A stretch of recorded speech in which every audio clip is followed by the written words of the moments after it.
He was found crawling through his attic, bleeding and gasping for breath. With his last ounce of strength, he whispered something that sent shivers down every spine in the room.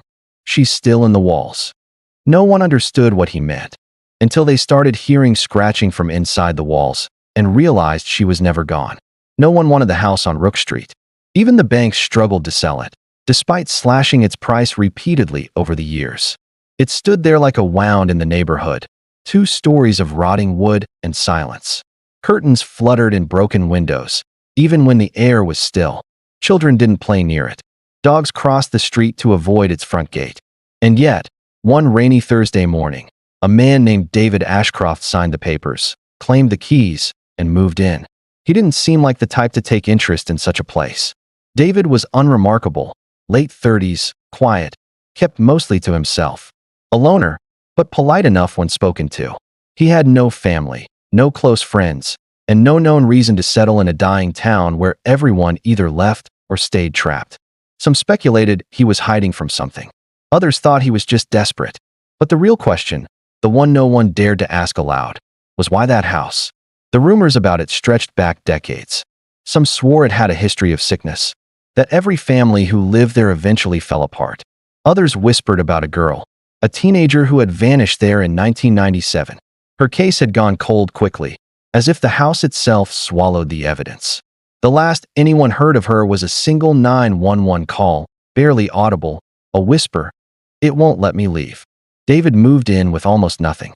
No truckloads of furniture. No boxes. Just a car, a mattress, and an old armchair he dragged into the living room. He boarded up the windows within days, claiming it was for privacy. At first, the neighbors let it go. After all, no one wanted to talk about the house more than they had to. But within weeks, people began to notice strange things. A light would flicker in the attic for hours, then vanish completely for days. At night, those walking past could hear something faint. Not music, not TV, but a kind of soft tapping, like fingernails on drywall. Sometimes it was rhythmic, almost like Morse code. Other times, it was frantic, erratic, like someone desperately trying to claw their way out. David changed too. Where once he would nod politely at the grocery store, he now avoided eye contact entirely. His clothes became more disheveled. He looked thinner, paler. When the woman at the register asked if he was all right, he stared at her for a full 5 seconds before saying, "It doesn't like questions." He left his groceries behind. Weeks turned to months. He stopped mowing the lawn. Mail piled up. Delivery drivers said they could hear footsteps running upstairs when no lights were on. One of them swore he saw a girl's face peering through the mail slot. He laughed it off, said it was probably just a hallucination. But he didn't come back. David's phone calls to the police began in November. The first one was calm. He said someone was living in his walls, that he'd heard breathing behind the kitchen cabinets. The officers who responded found nothing. The second call was more frantic. He claimed he'd woken up to find his bedroom rearranged, dresser moved, closet emptied, mirror shattered. Still, the police found no signs of forced entry. No fingerprints but his. They told him to get some rest. By December, he stopped calling anyone. But his neighbor, Mrs. Garrison, noticed he had started doing something unusual. At exactly 2:11 a.m. each night, a small flashlight beam would flicker through the cracks of his attic window. She started keeping a journal, recording the times, the length of each flicker. Sometimes it lasted 5 minutes, sometimes over an hour. Then, one night, it didn't stop. It just blinked, fast, urgent, for nearly 20 minutes straight, before vanishing into total darkness. The next morning, David showed up at the local hardware store, covered in dust and coughing violently. He bought dozens of nails, metal sheets, insulation foam, and rolls of heavy plastic. He muttered to the clerk that he had found the opening. When asked what that meant, he simply replied, "She comes out when it's cold." By January, the house had become a fortress. Windows sealed with plywood, doors triple locked. He no longer left during daylight, only creeping out in the middle of the night to dump trash. Trash filled with shredded insulation, broken hinges, and oddly, fingernail clippings. Still, no one said anything. Not out of kindness, but fear. The kind of quiet fear that chokes a neighborhood when they know something is wrong, but no one wants to be the first to speak it. Then, one night, everything changed. Mrs. Garrison, who had kept her nightly watch like clockwork, noted that the light never flickered. The house remained dark. No tapping, No breathing. Just silence. The kind of silence that feels deliberate. Designed. The next morning, the mailman found the front door ajar. A rancid smell rolled out like a wave. The house was dark, ice cold. And upstairs, in the attic, they found David, curled into a corner, barely alive, his arms slashed, his mouth trembling as he whispered his last words. He wasn't crying. He wasn't screaming. He just whispered, "She's still in the walls." And then he died. After the first few months, the house became more than just a home for David. It became a labyrinth of fear. Something had shifted inside him. The neighbors watched him from behind their curtains, baffled and increasingly disturbed by his behavior. He didn't speak to anyone anymore.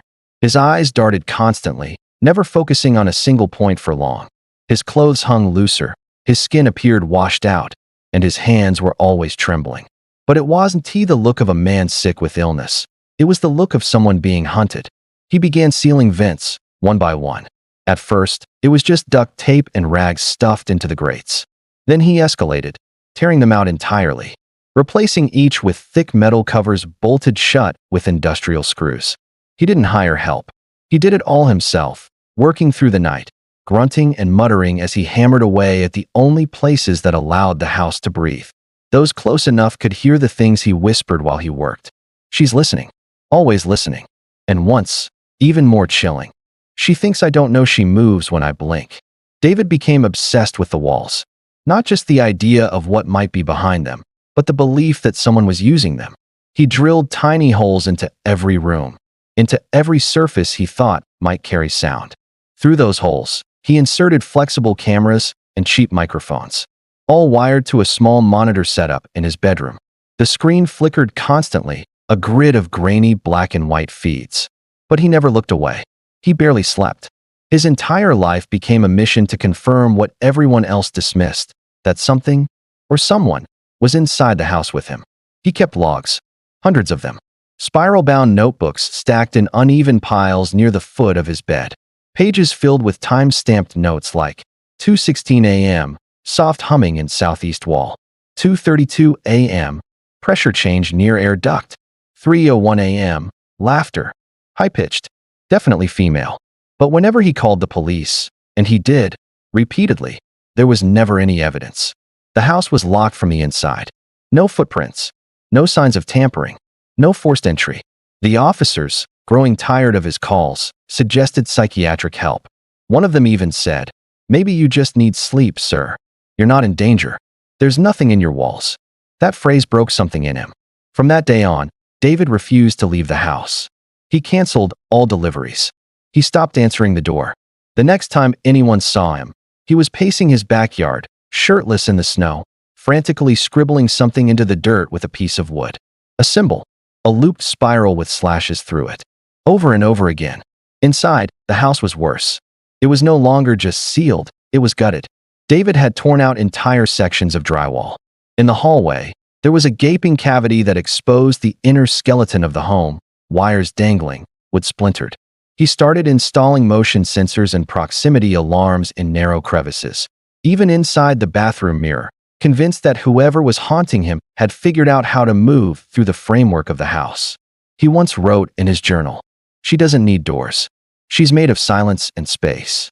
His obsession turned violent. There were signs of self-harm, deep scratches on his arms, bite marks on his hands. A neighbor reported hearing loud thuds and screaming late at night. But when police arrived, David wouldn't open the door. He screamed through it. "She's watching us right now? You think I'm the crazy one? Check the damn walls." They left without forcing entry, citing insufficient cause. Days later, he showed up at the hardware store again, this time buying a thermal imaging camera. He told the clerk he was looking for temperature shifts in the structure, the kind that come from hiding bodies. The clerk laughed awkwardly. David didn't laugh. He just stared through him and whispered, "She breathes like a dog when I'm near the kitchen." The final week, he stopped appearing altogether. No lights, no movement. But those close enough to the house heard it, a new sound. Not the tapping or humming they'd come to expect, but crying. Soft, human crying, coming from within the walls themselves. When police were finally called again, this time due to the overwhelming smell of decay coming from the house, they entered with caution. They had expected a suicide, maybe a body. But they found something worse. The air inside was toxic. Mold from ripped insulation.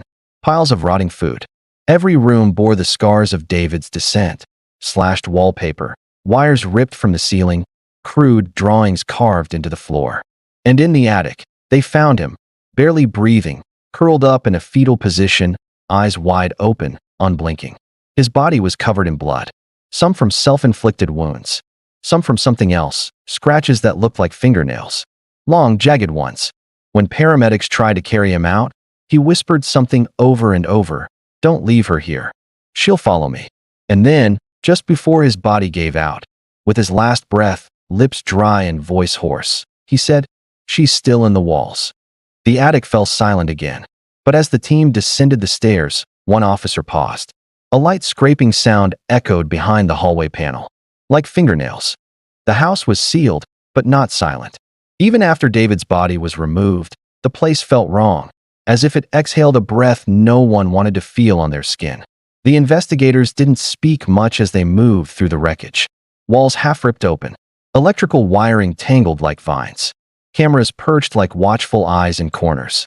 And underneath it all, a deep, lingering rot that clung to the air like something alive. The attic held nothing but blood and David's final whispers, but the real mystery waited below. One officer, trained in structural search, started noticing something strange about the layout. The floor plans didn't match. There was a section of the basement that shouldn't have existed, a crawlspace between two walls with no visible entrance.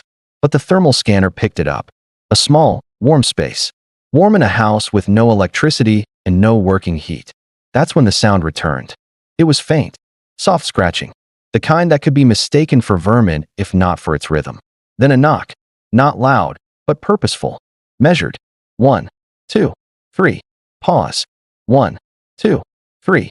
The team went silent. One officer stepped closer to the far wall in the basement and pressed his ear against it. What he heard chilled him, breathing. Not distant, not echoing. Close, wet, panicked. They tore open the wall with crowbars and axes. The smell hit them first, sour sweat, mold, and something older. Then came the discovery. Behind the drywall was a narrow tunnel, barely wide enough for a person to crawl through. It stretched down and branched into a crude network of spaces that guarantee part of the house's blueprint. Blankets, empty cans, scratched out photos, dozens of Polaroids of David, taken from odd angles, sleeping, eating, even showering. Someone had been watching him, living just inches behind the surface of his life. And then they found her, crouched in the smallest space, body wrapped in layers of fabric, hair matted, nails long and black with dirt. Her eyes didn't blink at first. She didn't scream. She just stared, wide-eyed, feral, like an animal that had been underground for too long. She moved suddenly when the light hit her, shielding her face and crawling backward like she still believed the wall would protect her. One officer vomited. Another stepped back in shock. She was real, not a ghost, not a hallucination. Flesh and blood. Gaunt, starving, her skin nearly translucent in patches from lack of sunlight. She said her name was Claire, and her voice cracked like old paper. When asked how long she'd been there, she responded with a whisper, "Time doesn't pass in the dark." It took hours to extract her from the crawlspace. She clung to the beams like they were bone. Her fingers left scratch marks on the walls. As they let her out, she looked back at the tunnels and asked if she could say goodbye to the quiet. The paramedics assumed she was suffering from severe psychosis. But as the investigation unfolded, that assumption didn't hold. Claire had been reported missing 21 years ago, a girl who disappeared at 17. Her case long forgotten, her parents dead, the file buried. And yet here she was, alive, or something like it, beneath a house that had been built around her secret world. The deeper authorities searched, the more disturbing the evidence became. There were signs that Claire had lived in other homes before this one, always in the walls. Police found crude maps, floor plans of neighboring properties, and old newspaper clippings about people who vanished or left abruptly, blaming bad energy. Some articles were circled. Some had David's name scrawled in the margins long before he bought the house. They weren't sure how she got there, or why she chose David.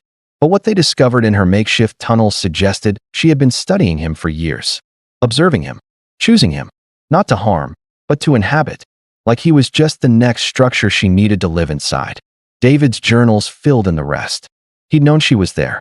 At first, he thought it was a haunting. Then he realized she was flesh. But by then, she had already learned how to disappear between his panic attacks, his insomnia, his loneliness. She made herself part of the structure. She didn't just live in the walls, she became them. David wrote that he would wake up to find her hair in his sink, her humming in his vents. Once, he saw her reflection in the TV while it was off. He tried to drive her out. The nails, the metal, the insulation, it was all to keep her locked away. But she always found new paths, always found new ways to watch. His final journal entry read, "She knows how to survive the silence. I only knew how to scream." Claire was institutionalized. Her mind was fractured beyond repair, but her body, frail as it was, had adapted. She had survived 2 decades off stolen food, moisture in the air, and a rhythm of movement only she understood. Doctors called it a miracle. Investigators called it madness. But the house? It was empty again. And yet, 2 weeks later, the new officers assigned to inventory the structure reported strange things. Items missing, cameras disabled, and one day, during a routine scan, the thermal picked up heat again, faint but real. Inside the walls,